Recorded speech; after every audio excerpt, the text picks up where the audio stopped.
Kidung Agung 6 ayat 3, Kidung Agung 7 ayat 10. Kidung Agung 6 ayat 3 bunyinya begini.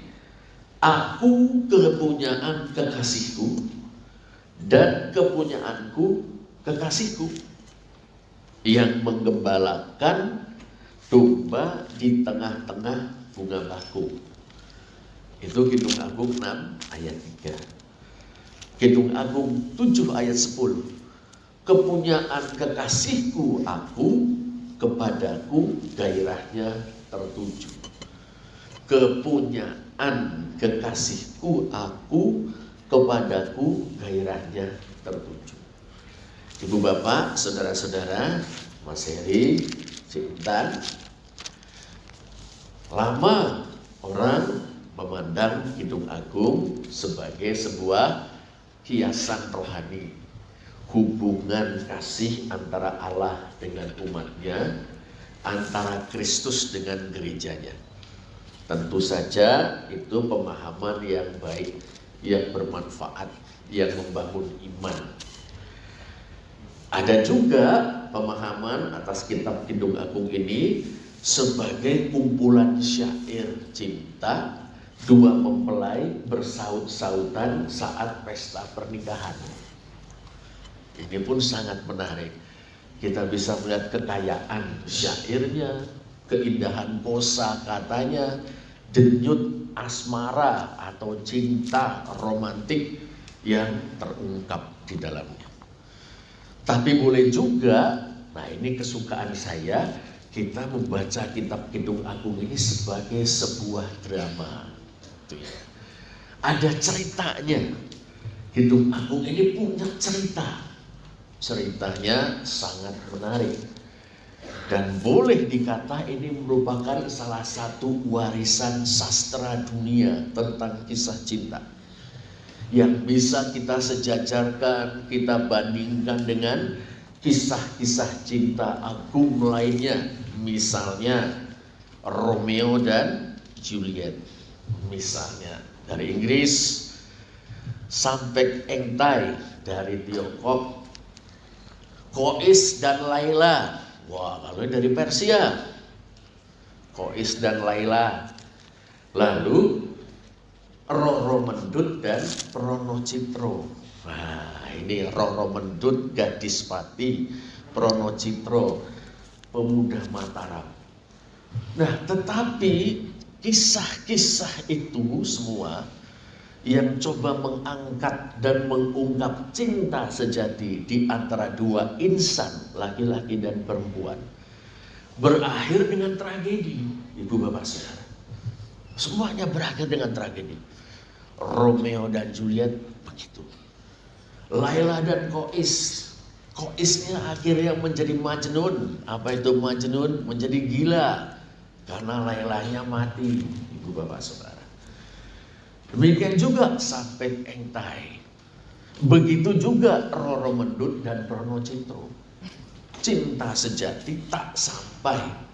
Di awal abad 20 Balai Pustaka menerbitkan karya agung Siti Nurbaya dengan subtitle, subjudul maksud saya, Kasih Tak Sampai. Tetapi ribuan tahun yang lalu ada sebuah sastra kuno yang juga bicara tentang cinta sejati, tetapi bukan sebagai tragedi, melainkan sebagai kemenangan cinta sejati. Sebelum masuk ke dalam nats kita ini, ibu bapak saudara, saya ingin sedikit mendongeng, memberi gambaran cerita secara umum dari kitab ini. Alkisah ada sepasang kekasih, ibu bapak saudara. Sepasang kekasih yang tinggal di sebuah desa. Namanya Desa Sulam. Sebuah desa di wilayah kerajaan Israel di masa jayanya. Rajanya bernama Raja Salomo. Nah, sepasang kekasih ini, yang cewek dan yang cowok, ini memang memiliki watak yang berbeda. Yang cowok ini seorang gembala, tukang ngangon wedhus. Orangnya tenang, langkah-langkahnya itu terukur dan kalem, meski tentu pekerja keras. Dia menggembalakan kawanan dombanya dengan sangat telaten. Satu demi satu dihitungnya, pergi dan pulang satu demi satu dijaganya dan dipastikan bisa makan rumput segar dan minum air yang sejuk. Yang cewek, ibu bapak saudara, seorang perempuan atau gadis yang tomboy, yang dijuluki sebagai gadis sulam, ibu bapak saudara. Kok bisa dikatakan tomboy? Ia ini sehari-hari tidak tinggal di dalam rumah sebagaimana lazimnya gadis-gadis seusia. Loh, dia ada di mana dan ngapain? Dia ada di kebun anggur milik keluarga. Ngapain di kebun anggur milik keluarga? Menjaga kebun anggur. Ibu bapak saudara. Padahal ini bukan pekerjaan yang ringan loh, ibu bapak saudara. Menjaga kebun anggur itu bahkan siang malam, resikonya apa? Pertama binatang buas.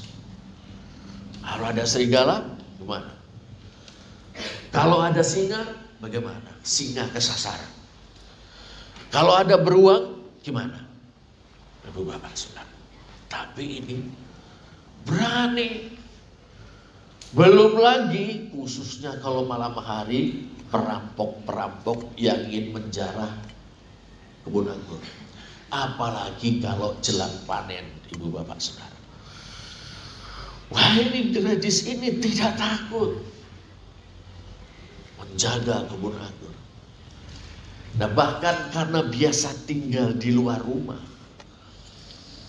kulitnya terbakar panas matahari menjadi hitam.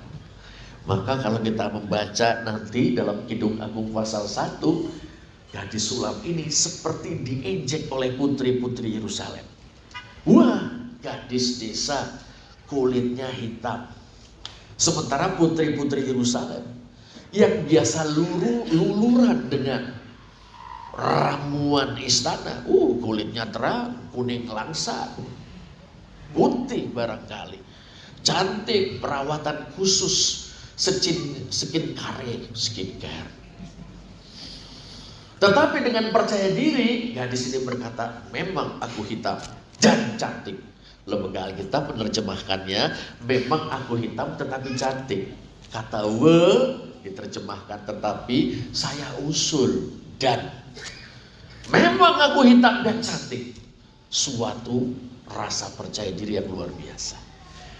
Nah, sedikit hikmahnya, kalau di sini ada gadis-gadis, cewek-cewek, perempuan-perempuan, ibu-ibu yang berkulit gelap, jangan minder karena di Alkitab perempuan atau gadis sulam bangga dengan gelapnya warna kulitnya, dan jangan mau dibodohi oleh kapitalisme kosmetik dan iklan yang seakan-akan ingin menyeragamkan semua perempuan satu tipe, semua harus berkulit putih atau berkulit cerah. Nah, ini ceritanya. Dan mereka ini berdua jatuh hati dan sudah merencanakan untuk menikah. Nah, ibu bapak saudara. Tetapi suatu ketika Baginda Raja Salomo ini bukan belusuan, tapi melakukan kunjungan kerja.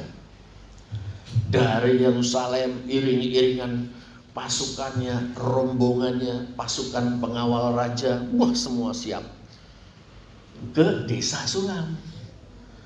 Meninjau perkebunan anggur milik rakyat barangkali. Suatu ketika mata Raja Salomo itu tertuju kepada seorang perempuan yang kelihatannya acuh tak acuh, tidak begitu tertarik dengan kedatangan atau kehadiran seorang raja. Mungkin yang lain berseru-seru, Raja Salomo, Raja Salomo. Tenang-tenang saja. Tetapi berdegup dengan kencanglah jantung Raja Salomo diliputi asmara.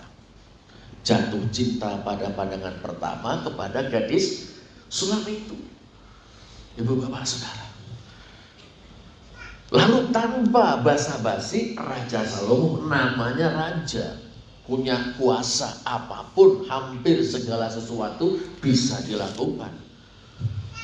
Memboyong gadis sulam ini tanpa persetujuan dirinya, tanpa persetujuan orang tuanya, apalagi ngobrol dulu, ngopi-ngopi dengan kekasihnya. Ibu bapak saudara, bawa diboyong ke istana.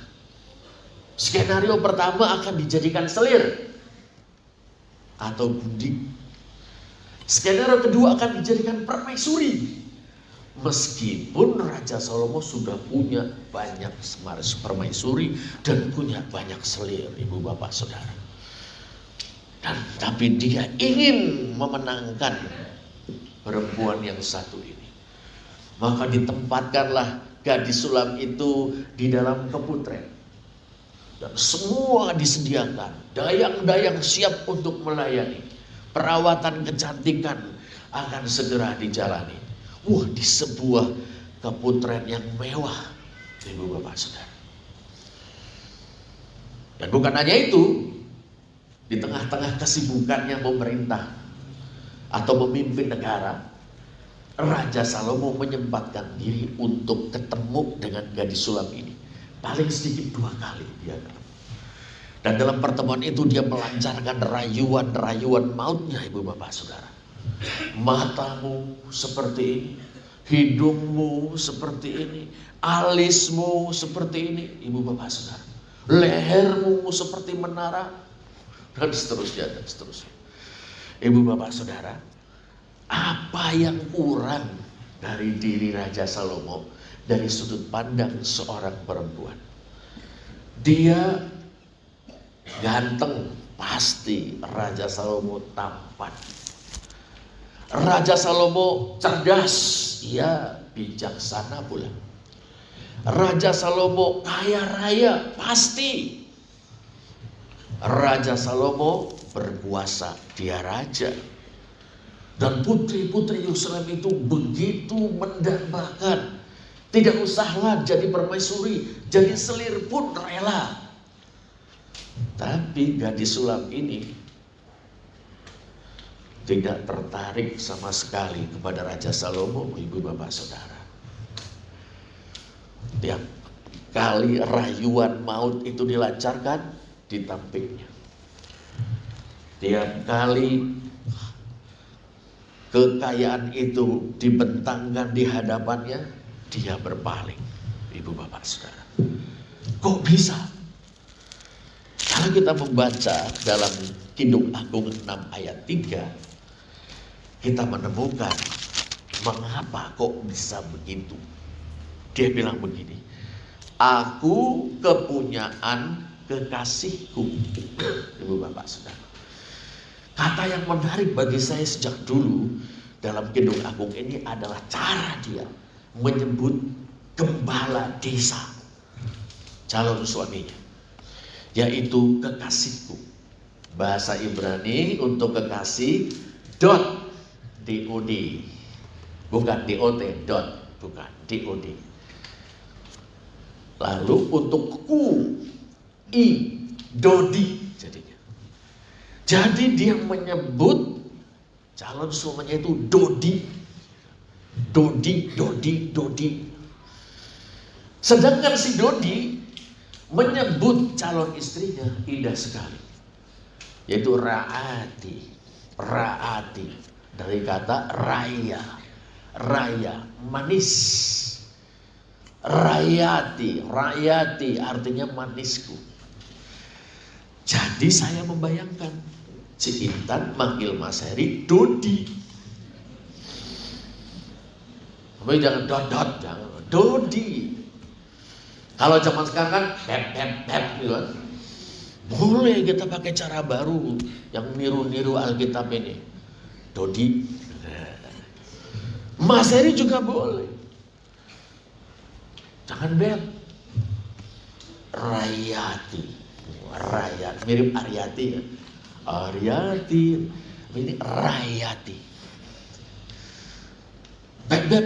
Rayati. Jangan salah ngomong, rayapi, rayap.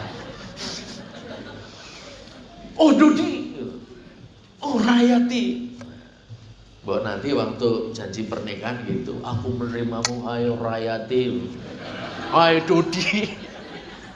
Tapi ini Bapak Saudara. Nah sekarang kita lihat dalam pasal 6 ayat 3, aku kepunyaan kekasihku. Ani le Dodi, ani aku. Kalau bahasa Arab ana, bahasa Ibrani ani. Tentu mungkin Roma Irama tahu ya. Ani.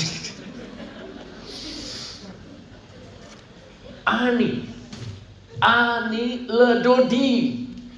Aku ini untuk Dodi, untuk kekasihku.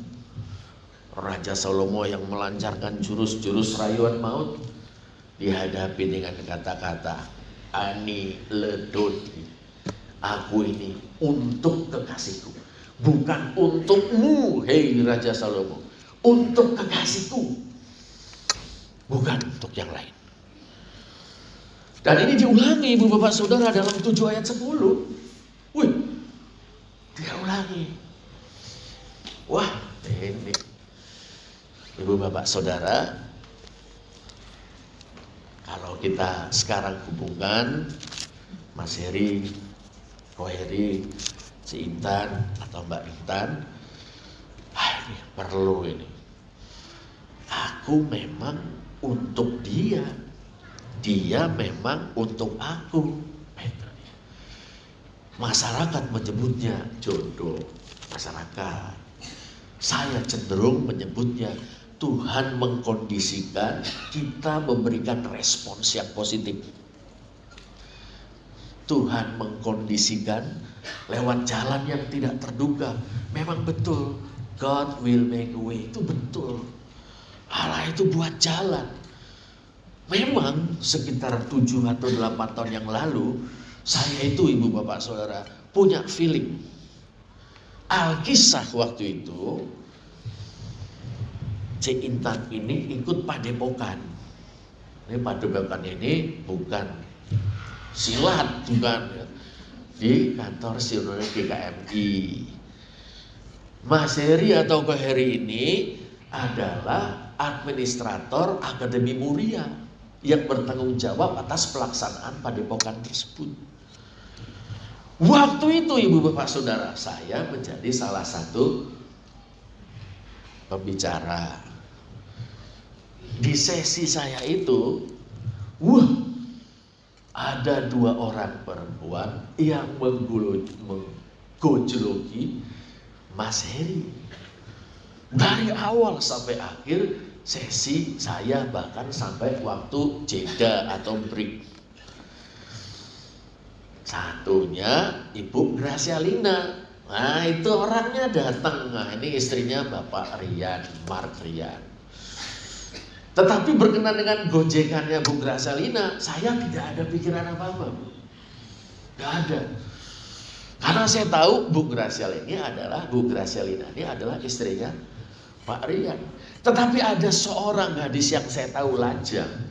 Lu juga gojologi. Di situ saya punya feeling. Kayaknya nanti jadian mereka berdua. Wah, itu 7 atau 8 tahun yang lalu ya.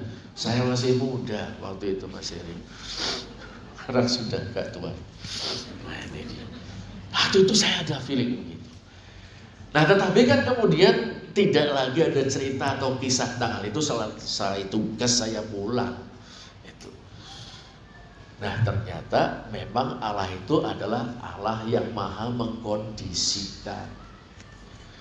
Dia ciptakan situasi-situasi, dibuka jalan-jalan, gang-gang dan sebagainya untuk mempertemukan mereka kembali. Dan mereka peka akan pengkondisian ilahi. Oke, mereka kemudian menjalin hubungan yang serius sebagai laki-laki dan perempuan dewasa. Ibu bapak saudara, dewasa karena ini bukan lagi anak remaja. Dewasa yang sudah matang dalam cara berpikir, sudah terbentuk karakternya, dan orang-orang yang sudah berkecimpung dengan setia dalam pekerjaan Tuhan. Nah sekarang, apakah Mas Heri dan Cik Intan ini yakin bahwa Mas Heri, Cik Intan ini adalah untuk saudara, untukmu? Nah, ini. Bahwa Rayati untukku. Demikian juga Cik Intan. Ya, Dodi untukku, dan aku untuk Dodi, aku untuk Rayati. Yakin kan nih? Kalau nggak yakin nggak jadi nih kata nih. Nggak jadi baik dong. Nah ini mesti dipegang. Tapi Pak, realistis dong Pak. Ini kan dua orang yang berbeda, yang sudah terbentuk melalui sejarah panjang dalam hidup mereka. Dan memang dua-duanya ini sangat berbeda. Itu. Saya lihat si Intan ini seperti sosok gadis sulap. Saya lihat Mas Heri ini seperti sosok gembala dari desa itu. Gimana ini Pak? Loh, kalau sudah peka terhadap pengkondisian Tuhan, lalu sudah menjawab dengan positif, maka tiada lain, tiada bukan, engkau memang untukku, aku memang untukmu saja, dan tidak berubah-ubah lagi. Ibu bapak saudara. Nah saya mau lanjutkan sedikit dongeng berdasarkan kitab Kidung Agung ini, ibu bapak saudara. Lalu bagaimana kelanjutannya? Ibu bapak saudara, mengharukan sekali bagi saya, 2 kali sekurang-kurangnya gadis sulam ini sampai bermimpi ketemu Dodi. Maka dia di dalam keputrian, sangkar emas, serba mewah, tapi nggak boleh kemana-mana karena disiapkan untuk dipersunting Raja Salomo. Dia tidur sampai mimpi dan sepertinya real. Dodi datang, ibu bapak saudara. Dodi datang lalu membuka pintu kamarnya. Bahkan tangannya itu sampai masuk membongkar gagang pintu kamar itu. Lalu gadis sulam ini bangun dengan penuh kebahagiaan. Wah, Dodi datang, Dodi datang. Lalu ia segera bangun ke depan pintu. Ternyata tidak ada orang. Orang Jerman menyebutnya halu, ibu bapak saudara. Tapi ini halu karena cinta yang tidak dapat dipadamkan. Sampai kemudian dia berusaha melarikan diri 2 kali, ibu bapak saudara. Dan yang kedua dia ditangkap oleh peronda-peronda kota. Maaf, disangka PSK, sempat digebuki oleh para peronda kota. Lalu dia disuruh dan dikirim masuk lagi ke keputren.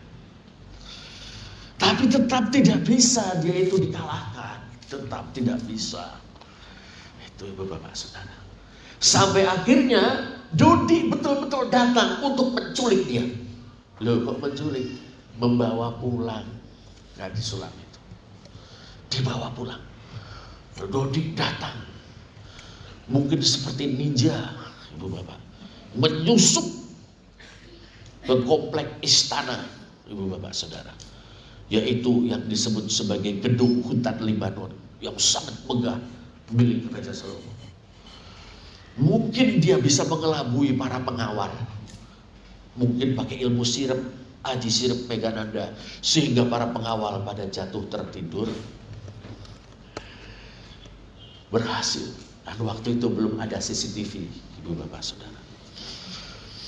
Lalu setelah bertemu, mereka berpelukan seperti Teletubbies dan segera pergi meninggalkan istana, meninggalkan kota Yerusalem, kembali ke kampung halaman. Besoknya Raja Salomo itu kaget menerima laporan gadis sulam sudah lenyap. Dan kemudian dia mengirim intel dan mendapat informasi gadis sulam sudah menikah dengan calon suaminya. Tapi kali ini Raja Salomo tidak mau memaksakan kehendak. Dia lapang hati, lapang dada. Bahkan ketika ia harus menerima ejekan dari sepasang kekasih ini. Saya ingin bacakan ibu bapak saudara ejekan yang luar biasa ini. Kidung Agung pasal yang ke-8 ayat yang ke-7. Air yang banyak tak dapat memadamkan cinta. Sungai-sungai tak dapat menghanyutkannya. Sekalipun orang memberi segala harta benda rumahnya untuk cinta, namun ia pasti dihina. Wah, Raja Salomo kalah, ibu bapak saudara. Lalu kita baca lagi pasal 8 ayat yang ke-11 dan 12. Salomo mempunyai kebun anggur di Baal Hamon. Diserahkannya kebun anggur itu kepada para penjaga, masing-masing memberikan 1000 keping perak untuk hasilnya. Kaya Raja Salomo. Kebun anggurku yang punyaku sendiri, baru Dodi bicara ini. Ada di hadapanku. Bagimulah 1000 keping itu Raja Salomo, 200 bagi orang-orang yang menjaga hasilnya. Seakan ia berkata, Raja Salomo, monggo dengan usaha perkebunanmu engkau mendapat keuntungan yang besar. Tapi engkau tidak bisa mendapatkan kebun anggurku, bukan? Itu untukmu semuanya. Keuntungan dari kebun-kebun anggurmu. Tapi kebun anggur yang satu ini hanya untukku.